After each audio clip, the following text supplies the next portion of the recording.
তো হ্যালো বন্ধুরা, তো ইউটিউবের থাম্বনেল কিভাবে অল ভিডিওর থাম্বনেল কিভাবে চেঞ্জ করবে তো দেখিয়ে দিচ্ছি কিভাবে করবে, দেখে নাও।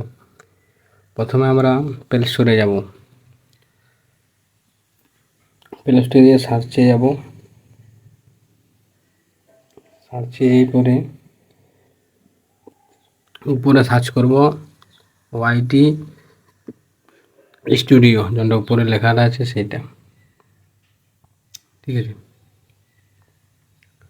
ওয়াইটি স্টুডিও সার্চ করে আমারটা ডাউনলোড করা যে আপডেট করে নিচ্ছ, তা আপডেট করে নিচ্ছি, তোমরা ইনস্টল করে নেবে। আমারটা ইনস্টল হচ্ছে বন্ধুরা, ডাউনলোড হয়ে গেল, দেখতে পাচ্ছ। তো দেখতে পাচ্ছ ওপেন বলছে, তার মানে ইনস্টলও হয়ে গেছে, ঠিক আছে।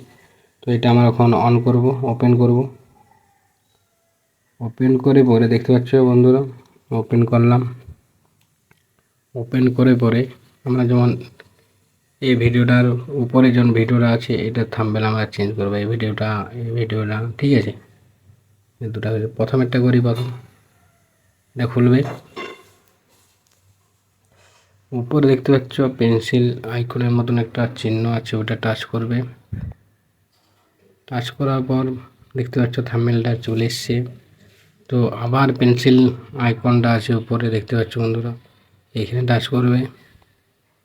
টাচ করেছি, তারপরে নিচে লেখা আছে চেঞ্জ লেখা আছে, মানে থাম্বনেলটা চেঞ্জ করতে পারবে। তো এই থাম্বনেলটাও দিতে পারবে এমনি করে, দেখতে পাচ্ছ বন্ধুরা। তো আমি চেঞ্জ করব, গ্যালারি খুলে যাবে, গ্যালারির মধ্যে যে কোনো একটা ফটো দেবে।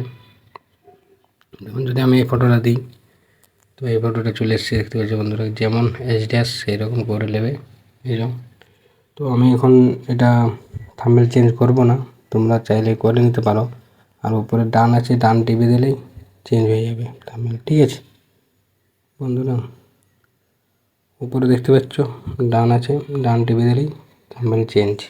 তো আমি করব না, কারণ আমার থাম্বনেল চেঞ্জ করার দরকার নেই এখন।